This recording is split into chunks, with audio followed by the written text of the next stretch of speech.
Spoiler alert, this post contains details of tonight's The Walking Dead episode and the fate of warrior Queen Michonne.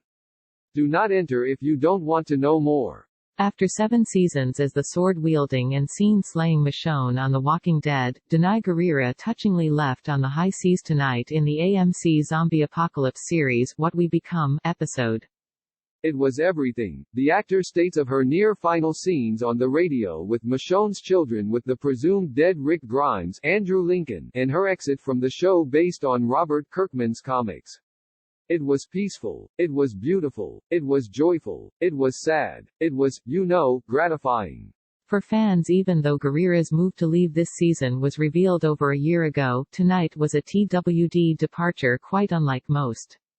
Having come up short in her effort to obtain a cache of weapons from the treacherous Virgil, Kevin Carroll, Michonne discovers poignant and painful clues to the real fate of Rick and how he may not be dead at all. From his much-worn cowboy boots in the hull of a washed-up ship, to a smartphone with etchings of Michonne and their daughter Judith, Kaylee Fleming, a fateful decision is made to leave behind the kids, remaining survivors like Daryl Dixon, Norman Reedus, and the comforts of Alexandria, because that is how true love works. As Gurira and TWD showrunner Angela Kong tease, it is also how a growing franchise works and how Rick and Michonne may be reunited in either the upcoming Lincoln-led films of the once sheriff's deputy adventures or in a whole new landscape.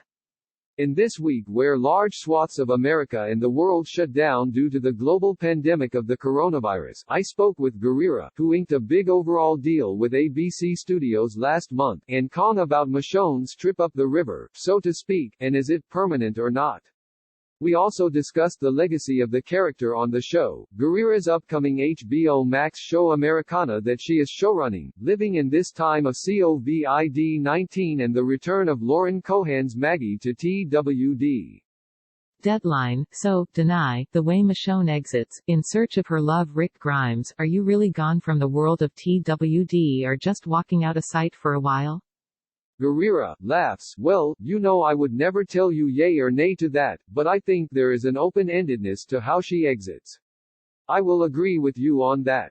I thought it was beautiful that she got to, kind of get cosmically rewarded for helping this weird guy, Virgil, who is played by a wonderful actor who I've always admired, Kevin Carroll. Rewarded by finding evidence that something she's always suspected was true, which was that Rick didn't die on that bridge. So, we'll see how that goes. See what happens next or see if something happens. Deadline. Angela, is there more Michonne to come with Rick on the big screen? Kong, certainly, that option is open there, and I really hope that they will reunite sometime. However, I think it's more of a question for Scott Gimple. Deadline. Well, Scott isn't with us today, so Danai, what do you think the chief content officer of the growing The Walking Dead franchise would say? Gurira, probably not going to tell you. Deadline. Okay, well, we'll stamp our feet and move on there, and to that, you are a showrunner yourself now like Angela and like Gimple once was on TWD. So, what's the status of the HBO Max show you have Americana right now? Gurira, we were in a bit of strange place, because of the coronavirus, like everybody. Of course, I'm definitely very engaged in the writing process of the show, but everything in terms of how well along we are this moment together as a global community, that's another thing. But the writing component and getting all those things done is still very much alive and happening. Deadline. With way too many comparisons being made between the surge and fallout of COVID-19 and TWD and the empty streets all over the world, how are the two of you doing in this time of home confinement and social distancing? Gurira, I'm fine. I actually just migrated back west. I was in Brooklyn, and I out in Los Angeles now, so I'm hunkered down here to ride this thing out.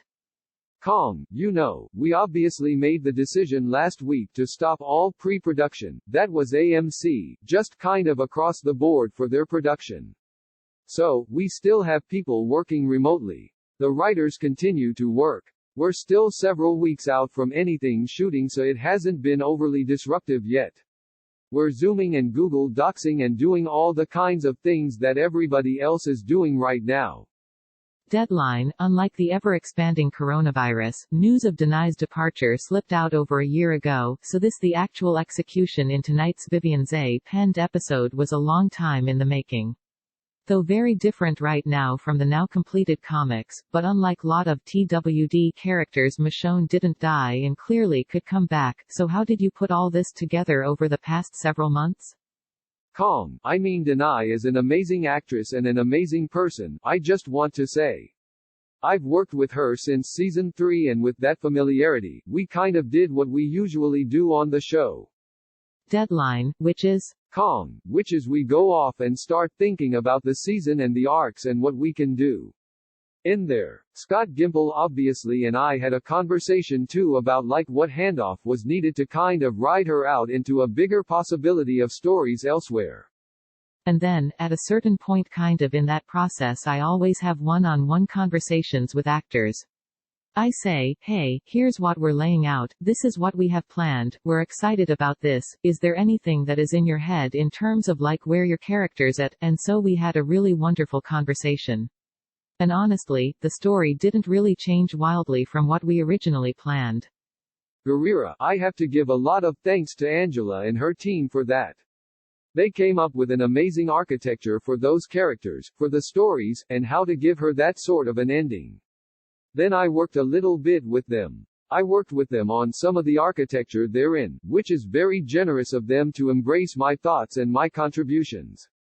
Deadline, obviously, even with the flashbacks to Lincoln's Rick and alternative realities with Michonne becoming one of Negan's saviors and being the one to kill off some of the survivors in what was that bloody season 7 opener, what we saw tonight was one of those TWD episodes that primarily centered on a single character and a single main actor.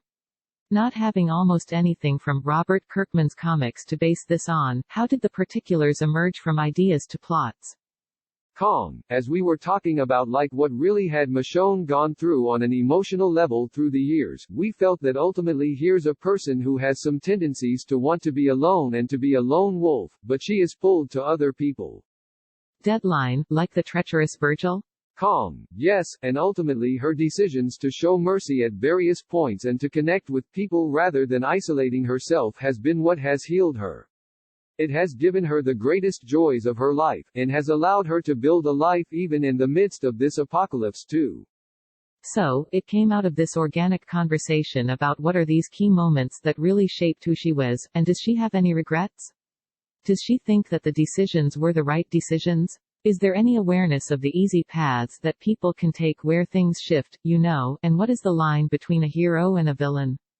Deadline, certainly, those near final scenes of You on the Walkie with Kaylee Fleming's very mature Judith and Anthony Azor's CJ were just so powerful. So, with all that has been built up over the past couple of seasons of Michonne as a single mom to her and Rick's kids and now saying goodbye with their blessing, what were doing those scenes like, knowing for yourself that those are potentially your final Walking Dead scenes? Gurira, it was everything. It was peaceful, it was beautiful, it was joyful, it was sad, it was, gratifying. Deadline, how so? Gurira, I had gratitude for how they allowed me to exit the show and how well they'd taken care of the character.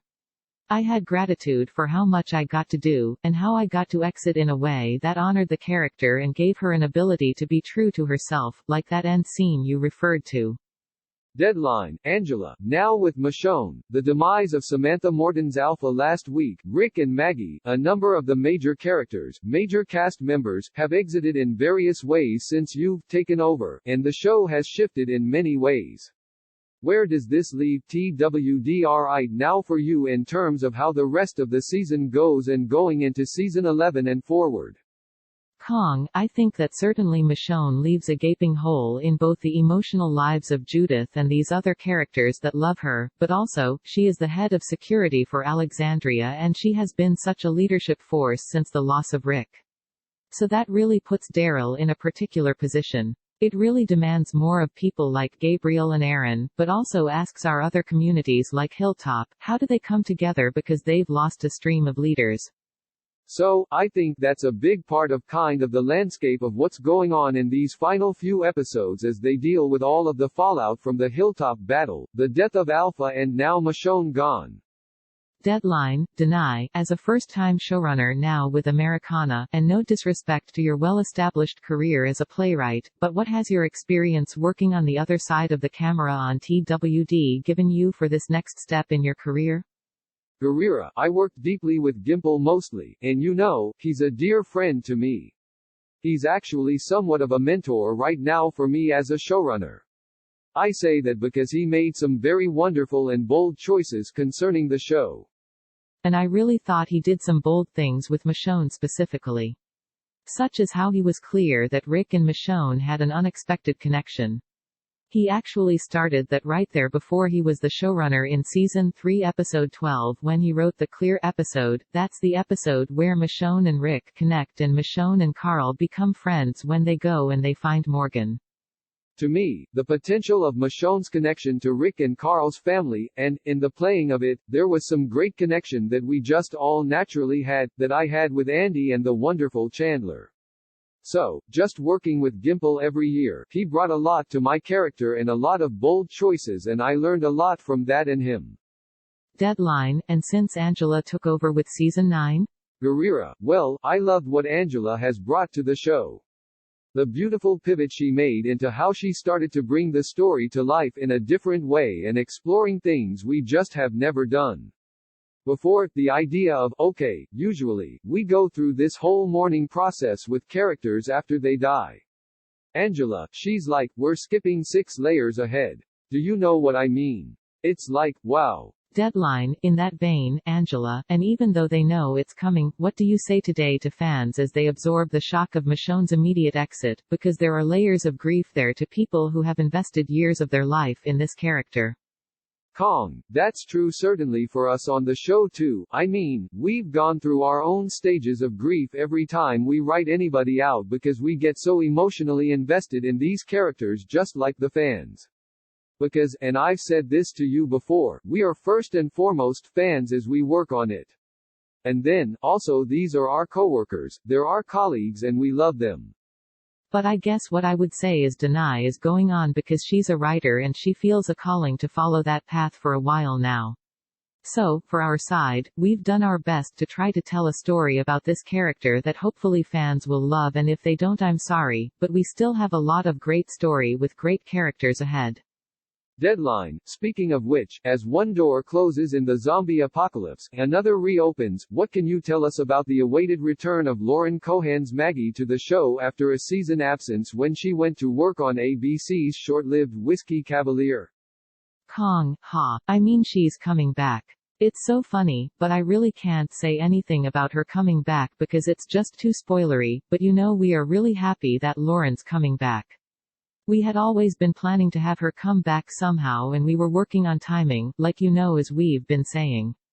It all finally worked out and we're really excited that she's back, and we're deep in planning like her next story for Season 11.